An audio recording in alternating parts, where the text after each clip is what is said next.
Humillaron a mi hijo durante meses, y cuando descubrí quién estaba detrás, entendí que no iba a terminar con una disculpa.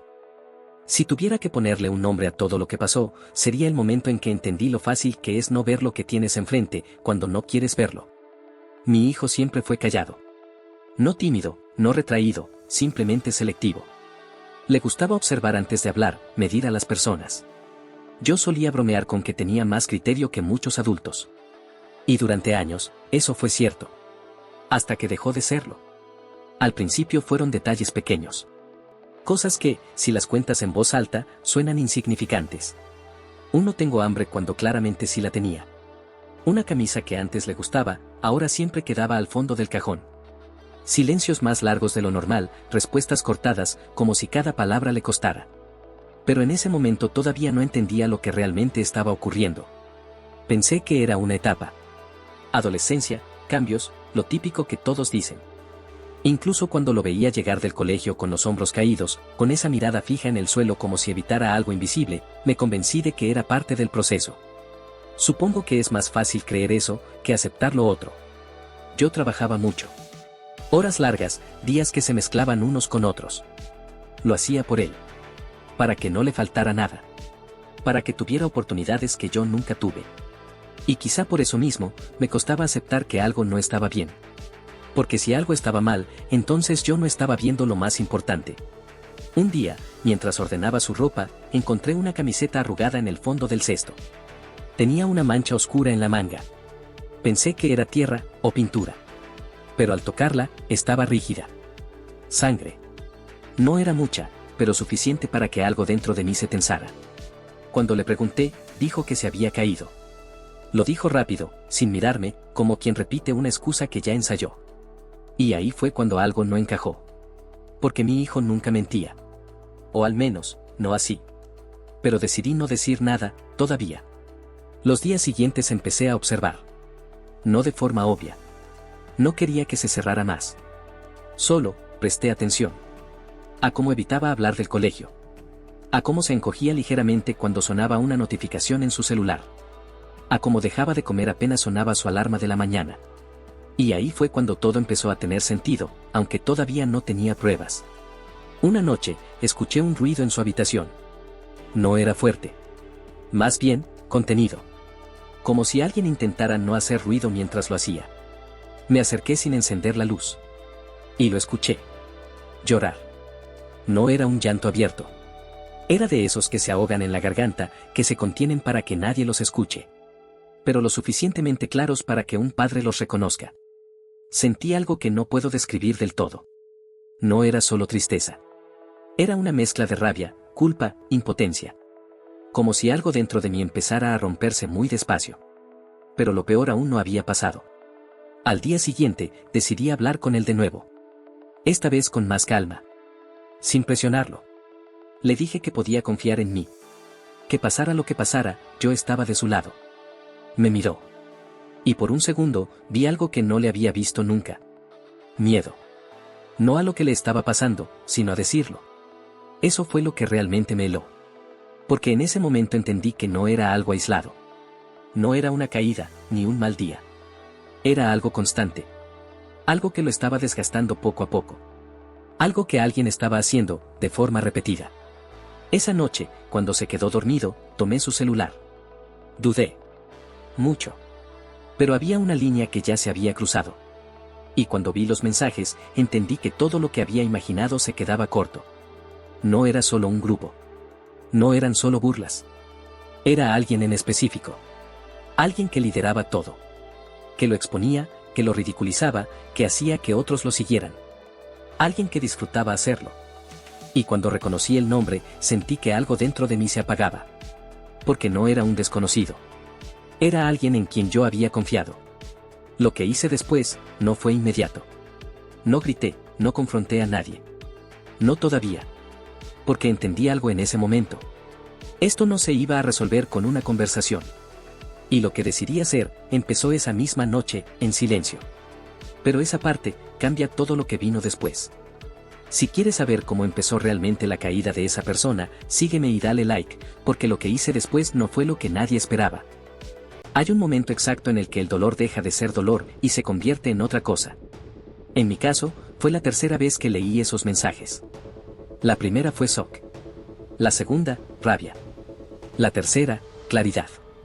Porque ya no estaba viendo palabras. Estaba viendo patrones. Jerarquías. Intenciones. No era un grupo de chicos siendo crueles. Era alguien dirigiendo, empujando, alimentando cada humillación como si fuera un espectáculo.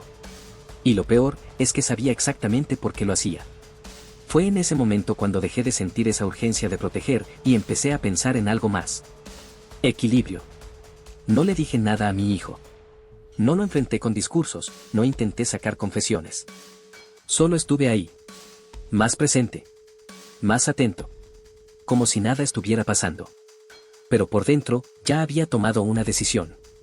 Los días siguientes fueron distintos. Cambié rutinas. Ajusté horarios. Empecé a recogerlo del colegio sin avisar con anticipación. Observaba desde lejos. Sin intervenir. Y ahí lo vi. Las miradas. Las risas contenidas. El empujón accidental en el pasillo. El silencio incómodo de los demás. Pero lo que más me marcó fue verlo a él. Al que lideraba todo. Seguro. Relajado. Con esa tranquilidad de quien nunca ha enfrentado consecuencias reales. Y ahí fue cuando confirmé lo que ya sospechaba. Esto no era solo bullying. Era poder mal utilizado. Pero decidí no hacer nada, todavía. En lugar de reaccionar, empecé a mover piezas. Primero, lo más simple, recopilar. Capturas de pantalla, fechas, nombres. No solo lo que hacían, sino cómo lo hacían. Después, empecé a acercarme. No a él directamente, sino a su entorno. Padres, profesores, actividades extracurriculares.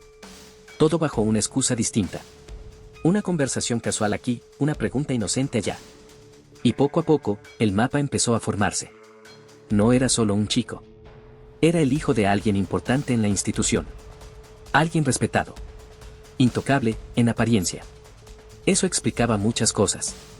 El silencio de algunos profesores. La pasividad de otros alumnos. Y entonces todo encajó. No se trataba solo de humillar a mi hijo. Se trataba de alguien que nunca había sido detenido.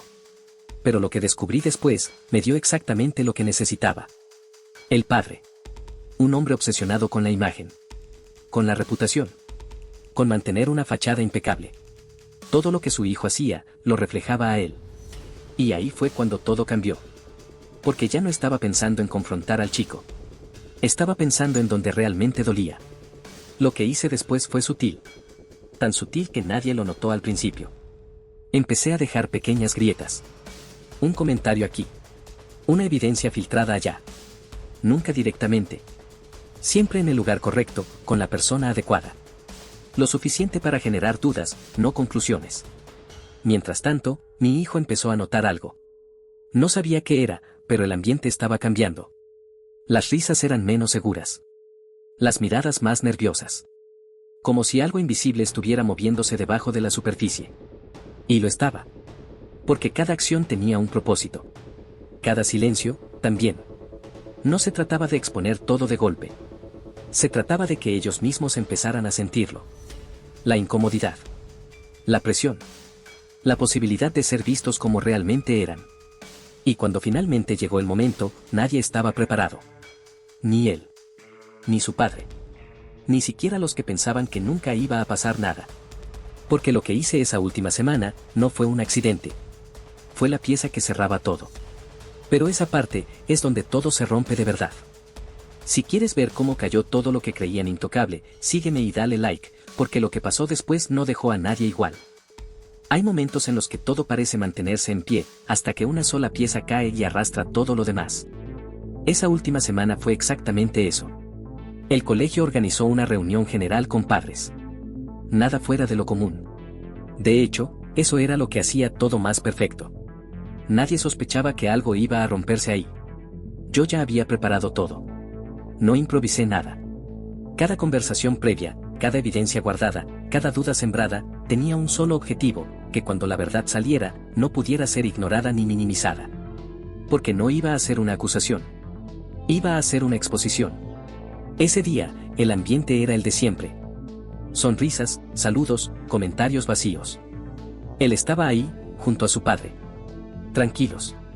Intactos. Como si nada en el mundo pudiera tocarlos. Pero lo que no sabían era que ya estaban cayendo. La reunión avanzó con normalidad. Informes, resultados, discursos. Todo tan predecible que casi parecía irreal lo que estaba a punto de pasar. Y entonces llegó el momento. No fui yo quien habló primero.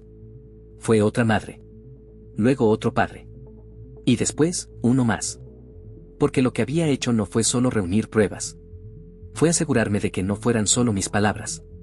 Durante días, había compartido información de forma discreta con otros padres cuyos hijos también habían sido afectados. No todos lo sabían. No todos se atrevían a decirlo. Pero cuando entendieron que no estaban solos, algo cambió. Y ahí fue cuando todo se rompió. Las historias empezaron a salir. No como quejas, sino como verdades acumuladas durante meses.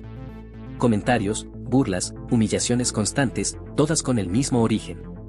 El hijo. Su hijo. Recuerdo perfectamente la expresión del padre.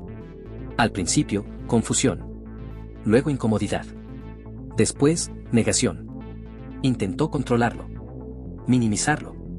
Desviar la conversación. Pero ya era tarde. Porque en ese punto, ya no se trataba de un caso aislado. Era un patrón. Y yo tenía la última pieza. Cuando llegó mi turno, no levanté la voz. No hice un escándalo. Solo proyecté las capturas. Los mensajes. Las pruebas claras, sin interpretación posible. Silencio.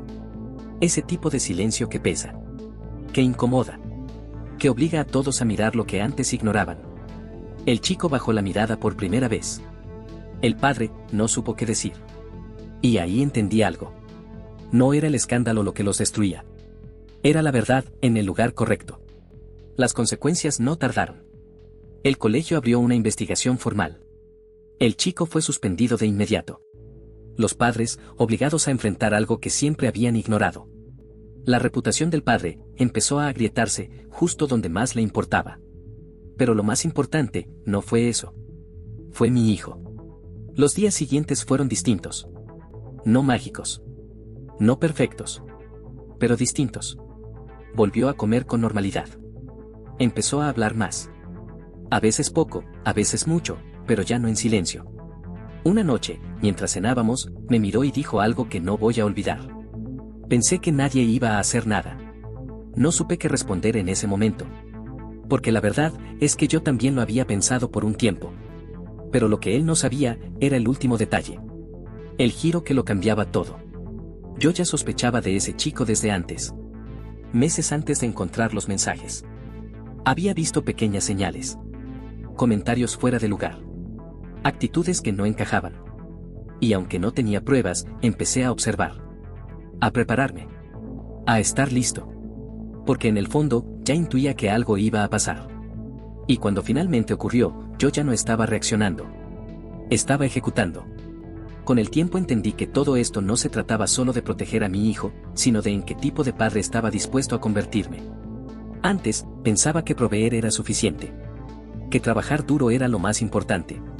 Ahora sé que no. Ahora sé que ver, escuchar y actuar, vale mucho más. No gané nada material con todo esto. Perdí tranquilidad, tiempo, energía. Pero gané algo que no tenía antes. Presencia. Y eso, cambió todo. A veces me pregunto si hice lo correcto. Si cruzar esa línea fue necesario. Si exponer a alguien de esa manera realmente era la única salida. Pero luego recuerdo la mirada de mi hijo, antes y después. Y dejo de dudar. Ahora te pregunto a ti. ¿Hasta dónde estarías dispuesto a llegar para proteger a alguien que amas? Si esta historia te hizo pensar, te invito a dejar tu opinión. Dale like, comenta qué habrías hecho en mi lugar y sígueme para más historias como esta.